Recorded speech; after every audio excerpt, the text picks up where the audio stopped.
वहां अब दुर्रानी बड़ी ही चालाकी से इस बेवकूफ नदीम को 3 एकड़ जमीन का लालच देते हुए उसे साफ बोल देता है, मुझे जल्द पारस चाहिए। नदीम उसी वक्त अपने सरकार को हां बोलते हुए घर की ओर निकल जाता है, लेकिन उसी वक्त बेहद साहब अपनी बेटी पारस की हिफाजत को लेकर बहुत परेशान नजर आ रहे होते हैं। उसी वक्त वह जवाहर को फोन करते हुए बोले, मैं पारस को खतरे में नहीं देख सकता, इसलिए तुम्हें अभी यहां पहुंचना होगा।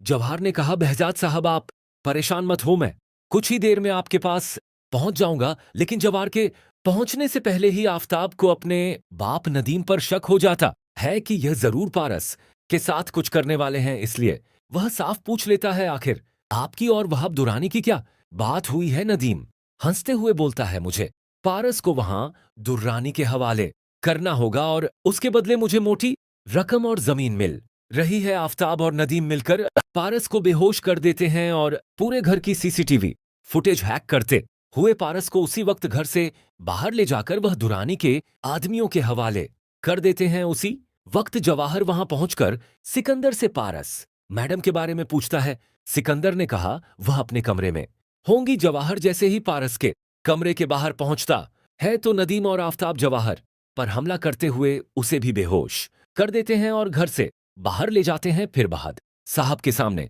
पहुंचकर बोल देते हैं, जवाहर अभी पारस के कमरे में गया था और अब कमरे में कोई भी नहीं है। बहजाद साहब नदीम और आफताब की बात सुनकर हैरान रह जाते हैं, लेकिन जब घर में पारस कहीं नहीं मिलती तो वह परेशानी में जवाहर को फोन करते हैं, मगर जवाहर फोन नहीं उठाता। उसी वक्त जवाहर को होश आ जाता है और वह खुद को एक फार्म हाउस में बंधा हुआ पाता है। जवाहर किसी तरह नदीम और वहाब दुरानी के आदमियों से लड़ते हुए अपनी जान बचा लेता है और वहां से भाग निकलता है। फिर फौरन बहजाद साहब को बताता है, मुझे किडनैप कर लिया गया था। उसी वक्त जवाहर पारस की लास्ट लोकेशन ट्रेस करवाता है और उसे पता चलता है कि वहां दुर्रानी ने पारस को किडनैप किया हुआ है। जवाहर पुलिस के साथ वह दुर्रानी के फार्म हाउस पहुंचकर पारस को सही सलामत आजाद करवा लेता है, लेकिन वहां अपनी जान बचाने के लिए पाकिस्तान छोड़कर भागने के लिए एयरपोर्ट की तरफ निकल जाता है, मगर एयरपोर्ट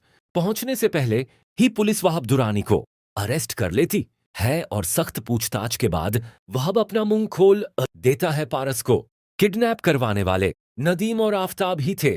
जैसे ही बहजाद साहब को यह सच पता चलता है तो वह आफताब और नदीम को बहुत ज्यादा मारते हैं और इन दोनों को भी पुलिस के हवाले कर देते हैं।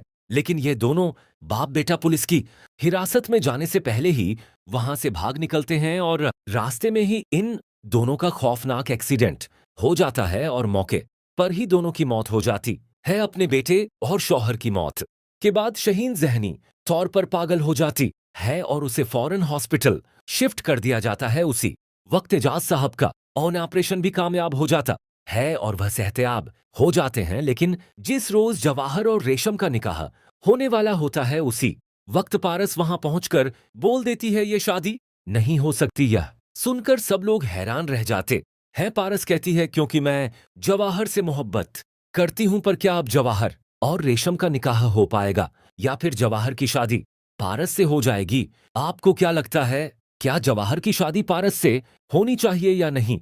हमें कमेंट करके